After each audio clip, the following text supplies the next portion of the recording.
नमस्कार बच्चों, कक्षा 10वीं विषय विज्ञान विषय के अध्याय 4 के प्रश्न बैंक के जो हल हैं, जो उत्तर हैं, वो इस वीडियो के माध्यम से हम देख लेते हैं जल्दी से। तो आइए, प्रश्न क्रमांक 1 है, भूपर्पटी एवं वायुमंडल में अत्यल्प मात्रा में उपस्थित होता है तो ये कार्बन होता है। दूसरा प्रश्न है, अमोनिया के एक अणु में तो केवल एकलबंध पाए जाते हैं NH3, यहाँ पर तीनों एकलबंध होते हैं। प्रश्न क्रमांक 3 को देखते हैं, बंक मिस्टर फुलेरिन का एक अपर रूप है तो ये अपर रूप किसका होता है? तो फुलेरिन जो है वो कार्बन का अपर रूप कहलाती है। प्रश्न क्रमांक 4, कार्बन की संयोजकता है तो कार्बन की संयोजकता 4 होती है। प्रश्न क्रमांक 5 को देखते हैं, लैब में सबसे पहले किस कार्बनिक यौगिक का निर्माण किया गया था? तो सबसे पहले यूरिया को लैब में बनाया गया था। प्रश्न क्रमांक 6, कार्बनिक यौगिकों की प्रकृति होती है तो सभी कार्बनिक यौगिक सहसंयोजक प्रकृति के होते हैं। प्रश्न क्रमांक 7 को देखते हैं, क्लोरीन कमरे के ताप पर संतृप्त हाइड्रोकार्बन से क्रिया करती है तो यह जो अभिक्रिया है वो सूर्य के प्रकाश की उपस्थिति में होती है। प्रश्न क्रमांक 8, हाइड्रोजन और कार्बन से मिलकर बने पदार्थ कहलाते हैं तो इन पदार्थों को हाइड्रोकार्बन कहते हैं। प्रश्न क्रमांक 9 को देख लेते हैं, 8 के बाद 9, पेंटेन का आणविक सूत्र C5H12 है इसमें, तो इसके अंदर 16 सहसंयोजी बंध होते हैं। यदि आप इसका स्ट्रक्चर बनाएंगे तो 16 बंध आपको मिल जाएंगे।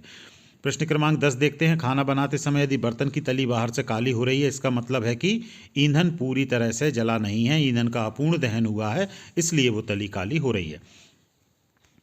प्रश्न क्रमांक 11 को देखते हैं, कार्बन की परमाणु संख्या है तो कार्बन की परमाणु संख्या 6 होती है। प्रश्न क्रमांक 12, भूपर्पटी एवं वायुमंडल में अत्यल्प मात्रा में कार्बन उपस्थित है जो 0.02% होता है। प्रश्न क्रमांक 13 को देखते हैं, आयनिक यौगिकों के गलनांक एवं क्वथनांक तो इनके मान उच्च होते हैं। प्रश्न क्रमांक 14, कार्बन का इलेक्ट्रॉनिक विन्यास है तो कार्बन के पहले कोश में 2 इलेक्ट्रॉन होते हैं, दूसरे कोश में 4 इलेक्ट्रॉन होते हैं, तो 2 और 4 वाला सही होगा। प्रश्न क्रमांक 15, कार्बन के संयोजी कोश में कितने इलेक्ट्रॉन होते हैं? तो संयोजी कोश उस कोश को कहते हैं जिससे संयोजकता डिसाइड होती है, तो वहाँ पर 4 होते हैं। प्रश्न क्रमांक 16 को देखते हैं, हाइड्रोजन की परमाणु संख्या है तो हाइड्रोजन की परमाणु संख्या 1 होती है। प्रश्न क्रमांक 17, हाइड्रोजन के कोश को भरने के लिए कितने इलेक्ट्रॉन की आवश्यकता होगी? तो हाइड्रोजन 1 इलेक्ट्रॉन को और प्राप्त करके स्थायी विन्यास को प्राप्त करेगा, तो इसका आंसर होगा 1। प्रश्न क्रमांक 18, 2 परमाणुओं के बीच इलेक्ट्रॉन के युग्म के साझेदारी द्वारा बनने वाले आबंध, तो साझेदारी जहां पर साझा होता है उनको सहसंयोजी आबंध कहते हैं। प्रश्न क्रमांक 19, ग्रेफाइट किसका अपर रूप है? तो ग्रेफाइट कार्बन का अपर रूप होता है। क्लोरीन की परमाणु संख्या कितनी है? तो ये 17 होती है। हीरे की संरचना कैसी होती है? तो ये त्रिआयामी होती है। बायोगैस एवं CNG का प्रमुख घटक है तो बायोगैस और CNG में मेनली मैथेन गैस होती है। अपर रूपता क्या है? तो अपर रूपता भौतिक गुण जहाँ पर भिन्न भिन्न होते हैं और रासायनिक गुण समान होते हैं उस घटना को अपर रूपता कहते हैं। प्रश्न क्रमांक 24 को देखते हैं, चिकना तथा फिसलनशील होता है तो ये ग्रेफाइट होता है, इसलिए इसका उपयोग स्नेहक के रूप में भी किया जाता है।